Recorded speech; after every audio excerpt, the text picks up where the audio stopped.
listening to Psytrance, you can understand something about the dynamics of psychedelic visionary consciousness. A consciousness that I'm saying is kind of, not ultimately, but is one aspect of it is kind of apocalyptic.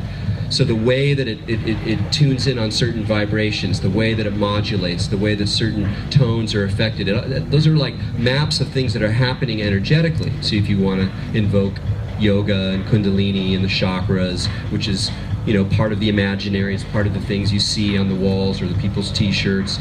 It's a reminder that partly what you're doing is stimulating this energy body, and you're creating openings, and if you go into the physiology of it, there's all of these energetic lines that are opened up and transformed and pushed and pulled somewhat mechanically. You know, that's the thing, is like we're using technology, both the mechanical elements of compounds and of course the machinery of creating digital music to create these feedback loops of intensity that create these kinds of experiences.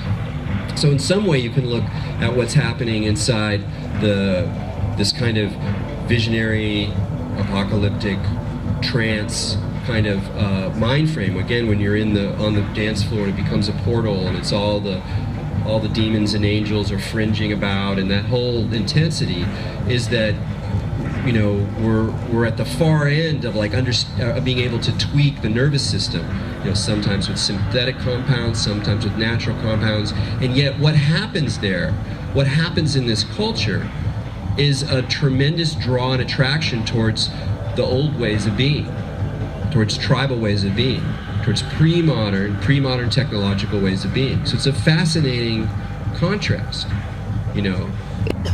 And judgment, not in the sense of like God saying you've been bad, I'm going to punish you. That's like a real simplistic idea we have about what judgment is.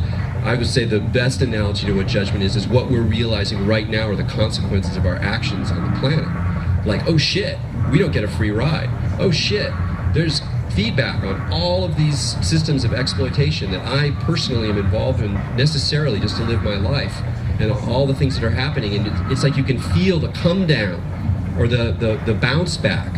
It's like it's not the infinite expansion anymore, the dream of a constantly expanding economy, of a new frontier, and suddenly we're like, oh my god, we're in a world of limits. There's a lot of things feeding back.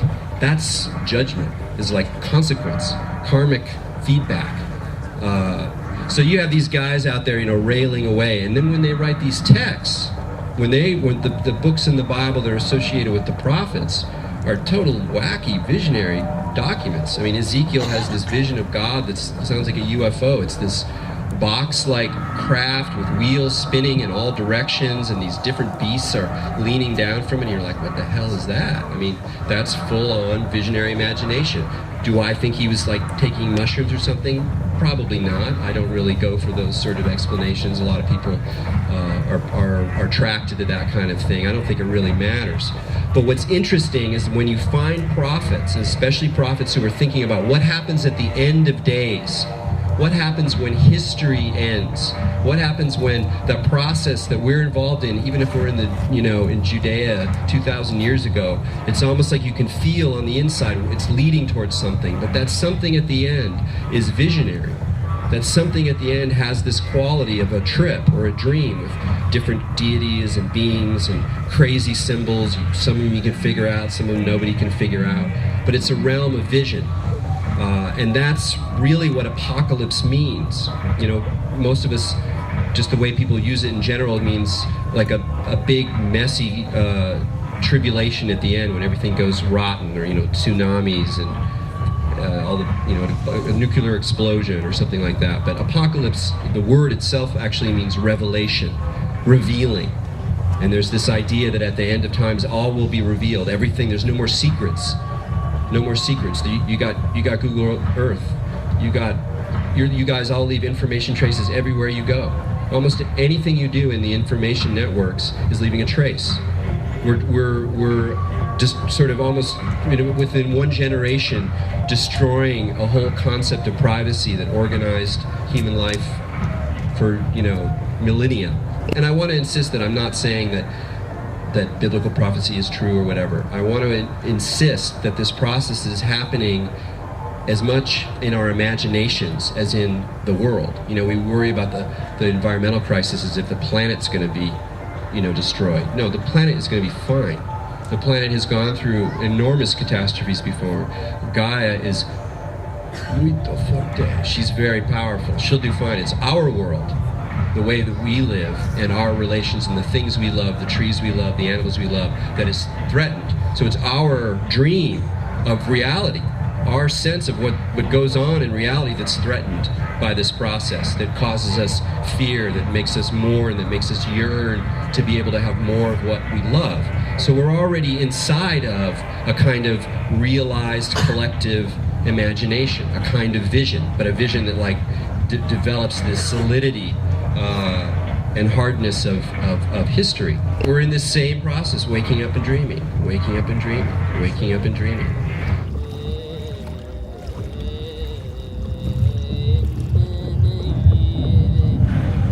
So now I want to talk a little bit more, go into this festival culture, go into talking a little bit about this neo-tribal consciousness, and particularly talking about this quality of time.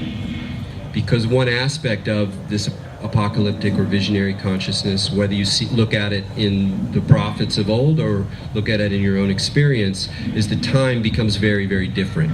Something is enormously significant and transformative, and it does not sort of feel like ordinary, mundane time.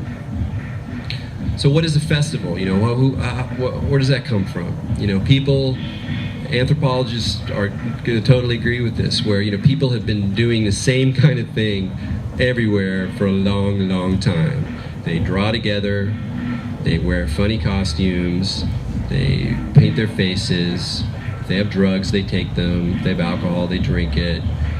They call in the spirits, they have a party, it's ritual, it's a party, it's a ceremony, it's a crazy wild time. Is it sacred, is it profane? Hard to say. But the festival form has been happening in all of these different cultures. There's a chaos, and then out of that chaos is an order. So it's like the old year is ending, the old ways are ending, everything becomes chaotic. People, like the priest, the main priest of the village is treated like the idiot. The king is treated like the servant. People change clothes. Men dress like women, women dress like men. Everything becomes topsy-turvy, upside down and crazy. In the West, we know this in Carnival. You know, we see this in Carnival where it's this crazy time and mask wearing and you can get away with saying all sorts of nasty things and drinking too much, and it's okay for that one little period of time. That's a little taste of what these world renewal ceremonies were like. So there's this part of it that's super chaotic and crazy and festal, erotic and nutty and satiric and making fun of the powers that be. And then there's this other part that he associated with order, with like allowing then the new expression of the same order that you were living within before, but a fresh new expression of it to come out. And I think it's a really rich and fruitful way to think about partly how festival culture and how the kinds of altered states and the kind of collective trance and mind frames that people get in here play a role in our kind of end of the world or end of the year and the desire to create a new one. Because here we acknowledge both the chaos and the dream.